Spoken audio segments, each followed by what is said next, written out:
আসসালামু আলাইকুম। আমি আপনাদের হোস্ট ইয়াসির আরাফাত, সেoquo চ্যানেল থেকে। আজকে আমি আপনাদের দেখাবো কিভাবে একটি গুগল ম্যাপ স্ক্র্যাপ করতে হয়। আজকে আমরা দেখব বেসিক সিস্টেম। আজকে আমরা যেটা দিয়ে স্ক্র্যাপ করব সেটা হচ্ছে ওয়েব স্ক্র্যাপার ক্রোম এক্সটেনশন দিয়ে। তাহলে আমাদের ভিডিওটি শুরু করা যাক। আমরা চলে যাচ্ছি আমাদের একটি ব্রাউজারে। এরপরে আমি চাইলে এইখান থেকেও গুগল ম্যাপে যেতে পারি, কিন্তু আমি এইখান থেকে যাচ্ছি না, কারণ এখান থেকে যদি গিয়ে আমি সার্চ দিয়ে স্ক্র্যাপ করি তাহলে সেটার কোডিংয়ের একটা বিষয় থাকবে, যেটা আপনাদের পরে দেখাবো। তো আমরা যেটা করব, সবচেয়ে ইজি ওয়ে সেটা হচ্ছে আমরা সার্চ দিয়ে গুগল ম্যাপের মধ্যে প্রবেশ করব। তো আমি এখন এটাকে সার্চ দিচ্ছি, আমি যে কোনো একটা বিষয় লিখে সার্চ দিচ্ছি, যেমন রেস্টুরেন্ট।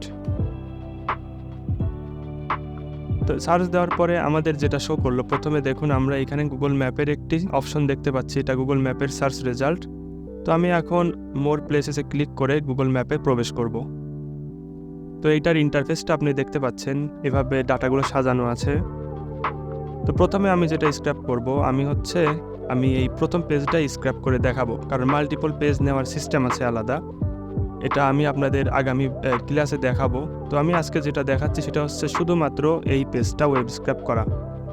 তো একটি গুগল ম্যাপে আমি যদি প্রবেশ করি, এইখানে আমরা যে সকল ডাটাগুলো দেখতে পাচ্ছি, দেখুন এখানে সম্পূর্ণ ডাটা আছে। তো আমাদের কাজ হবে, আমাদের এইগুলাকে এরকম করে একটা করে ক্লিক হবে এবং ডাটাগুলোকে কালেক্ট করবে। তার জন্য আমাদের ভালোভাবে একটি সাইট ম্যাপ সাজাতে হবে। তো আমরা একটু খেয়াল করি, এই ওয়েবসাইটটা কিন্তু স্বাভাবিক ওয়েবসাইটের মতো না। আমরা অন্যান্য ওয়েবসাইটে যদি যাই, ক্লিক করার সাথে সাথে অন্য একটি লিঙ্কের মাধ্যমে প্রবেশ করে ডাটাটি কিন্তু দেখা যায়, কিন্তু এই গুগল ম্যাপে আমরা এইখানে ক্লিক করছি এবং পাশেই কিন্তু ডাটাটি পপ আপ হয়ে শো করছে। এ ধরনের ওয়েবসাইট হলে আমরা যেভাবে স্ক্র্যাপ করব আজকে সেটাই দেখাবো। তো সেটার জন্য আমরা একটি সাইট ম্যাপ তৈরি করতে হবে। তো সাইট ম্যাপ তৈরি করার জন্য আপনার ব্রাউজারে অবশ্যই ওয়েব স্ক্র্যাপার ক্রোম এক্সটেনশনটি থাকতে হবে। যদি এটি না ইনস্টল করা থাকে তাহলে আপনি অবশ্যই আমাদের প্রথম ভিডিওটি দেখে নেবেন। তো আমরা চলে যাচ্ছি আমাদের সাইট ম্যাপ সেকশনে। সাইট ম্যাপ তৈরি করার জন্য আমি যেটা করব, আমার মাউসের রাইট বাটনটি ক্লিক করব, এরপর ইন্সপেক্ট লেখা আছে এখানে ক্লিক করে দিব। তো দেখতে পাচ্ছেন আমাদের নতুন একটি অপশন চালু হয়ে গেল। এখন আমরা দেখুন এইখানে ওয়েব স্ক্র্যাপারে ক্লিক করব। আপনি যদি ভিডিওটি প্রথমবার দেখে থাকেন তাহলে হয়তো এই ওয়েব স্ক্র্যাপার ক্রোম এক্সটেনশনটি আপনার ব্রাউজারে ইনস্টল করা নাও থাকতে পারে। তো আপনি যেটা করবেন, আমাদের প্রথম ভিডিওটি দেখে নেবেন, ওইখানে সম্পূর্ণভাবে আলোচনা করা হয়েছে। তো আমি এখন একটি সাইট ম্যাপ তৈরি করব এই পেজের জন্য। আমি আগেই বলছি মাল্টিপল পেজ আমি স্ক্র্যাপ করব না, কারণ এটার অনেক সময় লাগবে, অনেকগুলো পেজ আছে। তো আমি শুধুমাত্র একটা দিয়েই দেখাবো এবং সিস্টেমগুলো আপনাদের সাথে পরিচয় করিয়ে দেব। তো আমি এখন যেটা করব, একটি ক্রিয়েট নিউ সাইট ম্যাপে ক্লিক করব এবং ক্রিয়েট সাইট ম্যাপে ক্লিক করার সাথে সাথে দেখুন দুইটা অপশন চলে আসছে। তো এই দুইটা ঘর আমরা ফিল আপ করবো। তো প্রথমে একটি সাইট ম্যাপের নাম দিচ্ছি আমি।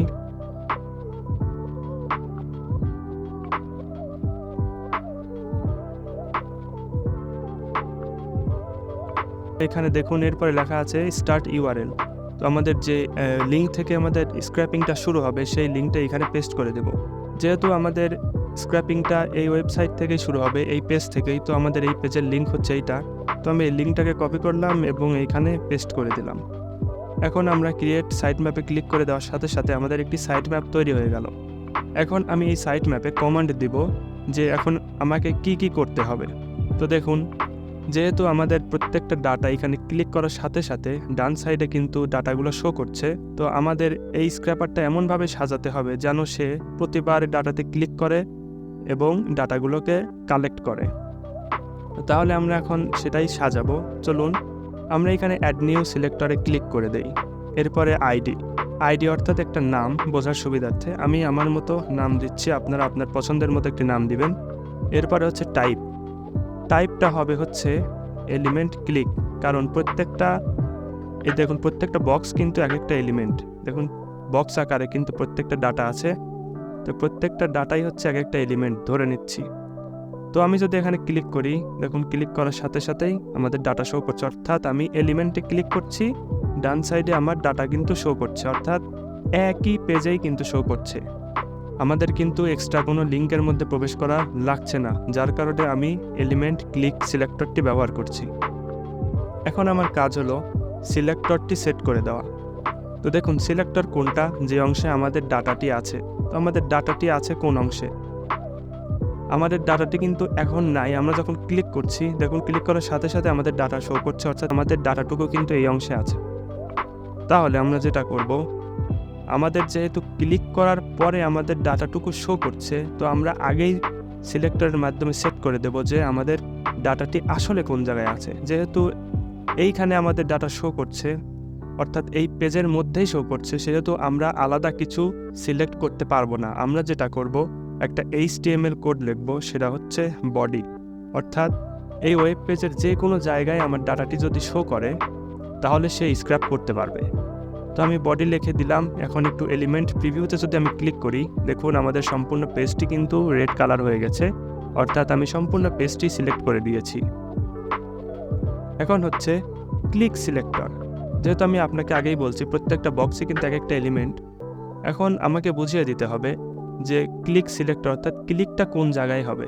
যেহেতু প্রত্যেকটা এলিমেন্টে ক্লিক হবে এবং ডাটা কালেক্ট করবে, তো আমি এখন এটাকে বুঝিয়ে দেব আমাদের প্রত্যেকটা এলিমেন্টেই সে ক্লিক করবে। তো আমি এখানে ক্লিক করলাম এবং প্রত্যেকটা এলিমেন্টকে আমি সিলেক্ট করে দিচ্ছি। দেখুন সম্পূর্ণ সিলেক্ট হয়ে গেল। এরপরে আমি ডান সিলেক্টিং দিলাম। এরপরে হচ্ছে ক্লিক টাইপ, কোন টাইপের ক্লিক হবে। দেখুন ক্লিক ওয়ান্স এবং ক্লিক মোর আছে, আমি মোর দিচ্ছি কারণ বারবার ক্লিক হবে। এরপরে হচ্ছে ক্লিক এলিমেন্ট ইউনিকনেস। দেখুন এইখানে অনেকগুলো অপশন আছে, প্রত্যেকটা অপশনের আলাদা আলাদা কাজ আছে, কিন্তু আমাদের আজকে সেটির জন্য আমরা ব্যবহার করব ইউনিক CSS সিলেক্টর। এখন আমরা মাল্টিপল রাখবো কারণ প্রত্যেকটা এলিমেন্ট স্ক্র্যাপ করতে হবে। এরপরে আমরা দেব হচ্ছে ডিসকার্ড ইনিশিয়াল এলিমেন্টস। এইখানে আমরা দেব হচ্ছে discard when click element exists. অর্থাৎ সে যেটা করবে, যখন ক্লিক এলিমেন্টটি পাবে, অর্থাৎ এই এলিমেন্টগুলো পাবে, ততক্ষণ সে ক্লিক করতে থাকবে। যখন এটা পাবে না, তখন সে আর ক্লিক করবে না। এরপরে হচ্ছে ডিলে এমএস। ডিলে এমএস আমরা এখানে 0 দিতে পারি, কারণ যত ডিলে এমএস কম দেব তত দ্রুত স্ক্র্যাপটি হবে। তো আমি 0 দিয়ে দিচ্ছি যেন খুব দ্রুত হয়। এখন আমরা সেভ সিলেক্টরে ক্রিয়েট করে দেব। দেখুন সেভ সিলেক্টরে ক্লিক করার সাথে সাথে আমাদের একটি এলিমেন্ট ক্লিক সিলেক্টর ক্রিয়েট হয়ে গেল। এখন আমরা যেটা করব, এটার মধ্যে প্রবেশ করার সাথে সাথে আমরা এখন আরেকটি সিলেক্টর ক্রিয়েট করব, সেটা হচ্ছে ডাটা সেট করার জন্য। যেহেতু এখানে এলিমেন্ট ক্লিক সিলেক্টর অ্যাড করা শেষ, এখন আমরা ডাটা অ্যাড করব। তো আমরা একটাকে ক্লিক করে নিচ্ছি, আমাদের ডাটা একটা শো করে নিই। তো দেখুন এখন আমাদের ডাটাগুলোকে কালেক্ট করতে হবে। তো ডাটাগুলোকে কালেক্ট করার জন্য আমরা এখানে একটি সিলেক্টর নেব। এখানে নাম দিচ্ছে হচ্ছে রেস্টুরেন্ট নেম কোনটা, টাইপ থাকবে টেক্সট। সিলেক্টর আমরা এটাকে সিলেক্ট করে দেবো, কারণ এই অংশেই কিন্তু রেস্টুরেন্টের নাম দেখা যাচ্ছে, দেখতে পাচ্ছেন। এখন আমরা ডান সিলেক্টিং দিয়ে দিলাম। এরপরে আমাদের কাজ হবে সেভ সিলেক্টরে ক্লিক করা। তো আমাদের নামের জন্য একটা সিলেক্টর ক্রিয়েট হয়ে গেল। এখন আমরা নিব হচ্ছে রেটিংস। তো রেটিংসটা নিলাম। এখন আমরা টাইপ টেক্সটই থাকবে, যেহেতু আমাদের এই টেক্সটটুকুই দরকার, অন্য কিছু দরকার নেই। তো টেক্সট থাকবে। এখন সিলেক্টরে ক্লিক করে আমরা এই অংশটুকু সিলেক্ট করে ডান সিলেক্টিং এবং সেভ সিলেক্টর দিয়ে দেব। পরবর্তী রিভিউটাও আমরা ঠিক একইভাবে নেব।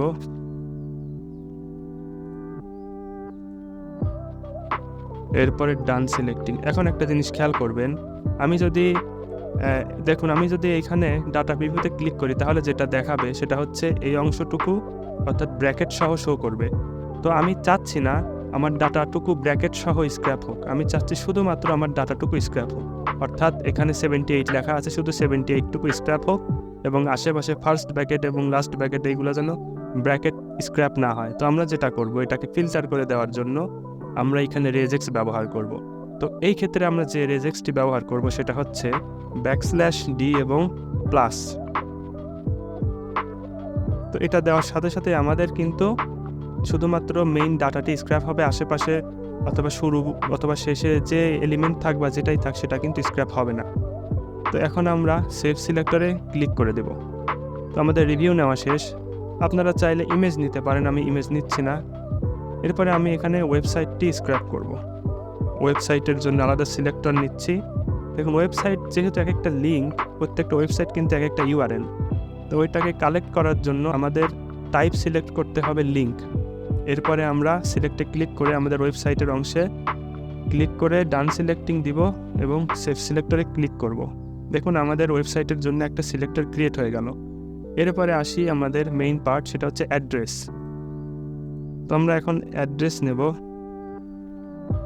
এরপরে টাইপ টেক্সটই থাকবে, এরপরে আমরা সিলেক্ট করে দেব।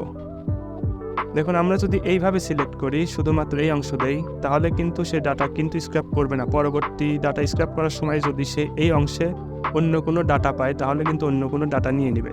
তো আমরা যেটা করব, সেটা একদমই পুরাটা সিলেক্ট করে দেব, এই পুরো অংশ। অর্থাৎ শুধুমাত্র এই টাইপের ডাটাই সে যেন স্ক্র্যাপ করে, অ্যাড্রেস ছাড়া যেন সে স্ক্র্যাপ না করে। তো এটা সিলেক্ট করে দিলাম।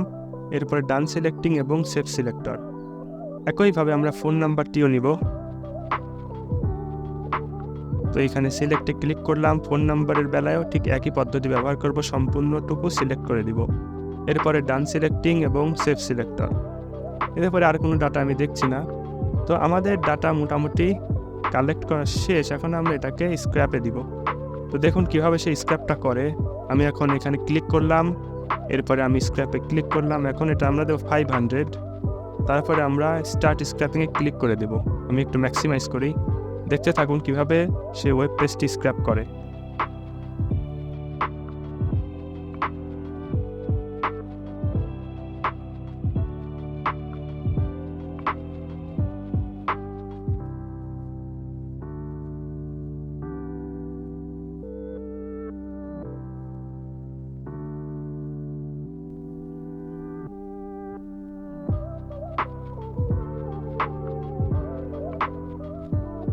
দেখুন আমাদের ডাটাটি কিন্তু স্ক্র্যাপ করা শেষ। তো আমরা এখন এটার রেজাল্টে দেখব কিভাবে স্ক্র্যাপ হলো। তো আমরা এখন এটাকে রিফ্রেশে ক্লিক করব। দেখুন আমাদের সম্পূর্ণ ডাটাটি শো করছে, চলে আসছে। আমরা এখানে রেস্টুরেন্ট নেম কলামে কিন্তু সম্পূর্ণ রেস্টুরেন্টের নাম চলে আসছে, দেখতে পাচ্ছেন। এরপরে রেটিং তো ঠিক আছে, রেটিং স্ক্র্যাপ হলো। রিভিউ, ওয়েবসাইট, দেখুন ওয়েবসাইট ইউআরএলটা চলে আসছে। এরপরে আমাদের অ্যাড্রেসটাও কিন্তু ঠিকভাবে স্ক্র্যাপ হয়েছে এবং ফোন নাম্বারটিও কিন্তু 100% স্ক্র্যাপ হয়ে গেছে। এখন আমরা যেটা করব, এটাকে এখন এক্সপোর্ট দিব। এক্সপোর্ট দেওয়ার জন্য আমরা এখানে ক্লিক করব। এরপর এক্সপোর্ট ডাটা, এবং এটাকে XLSX অথবা CSVতে আপনারা এক্সপোর্ট করতে পারেন। আমি এটাতেই করছি। আমি ডাটাটুকু ওপেন করি এবং সেটাকে ফিল্টার করে আলাদা করে দেই।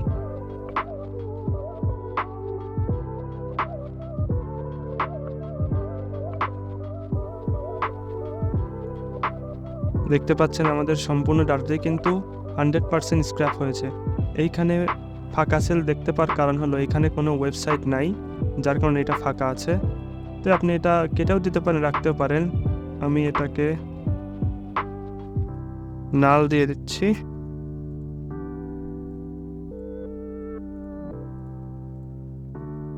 দেখুন আমাদের ডাটা কিন্তু 100% স্ক্র্যাপ হয়ে গেছে। এটাকে আমরা বায়ারকে পাঠিয়ে দিতে পারি বায়ারের ইচ্ছা মতো। তো আরও ডাটা স্ক্র্যাপ করার সিস্টেম আছে গুগল ম্যাপের, সেটা আমি আস্তে আস্তে আপনাদের দেখাবো। আমি এটা আপনাদের একদম বেসিক দেখালাম গুগল ম্যাপ স্ক্র্যাপিংয়ের। তো এভাবেই আপনারা ডাটাটুকু স্ক্র্যাপ করবেন। আপনারা প্র্যাকটিস না করলে এটা বুঝতে পারবেন না। বারবার প্র্যাকটিস করবেন, যে কোনো ধরনের গুগল ম্যাপের ডাটাগুলোকে স্ক্র্যাপ করার চেষ্টা করবেন। কিন্তু গুগল ম্যাপের অনেকগুলো ধরন আছে, দেখবেন এইখানে আছে, আমি আপনাদের দেখাই। ট্রাভেল যেটা আছে, এই ট্রাভেলটা কিন্তু স্ক্র্যাপ করা একটু ঝামেলা হয়। আপনাদের ট্রাভেল স্ক্র্যাপিংয়েরটাও দেখাবো। ফ্লাইট স্ক্র্যাপিং, এগুলো কিন্তু আলাদা আলাদা সিস্টেম আছে। হোটেল স্ক্র্যাপিং, এগুলো কিন্তু আপনি এভাবেও করতে পারবেন না, এভাবে আপনি স্ক্র্যাপ করতে পারবেন না। এটা স্ক্র্যাপ করার নিয়ম আছে, সেটা আমি আপনাদের ধাপে ধাপে দেখিয়ে দিব। তো আজকের ভিডিওটি আপনাদের কেমন লাগলো অবশ্যই জানাবেন। যদি নতুন কিছু জেনে থাকেন অবশ্যই কমেন্টে বলবেন, আর চ্যানেলটি সাবস্ক্রাইব করে দিবেন। তো সবাই ভালো থাকবেন। আসসালামু আলাইকুম।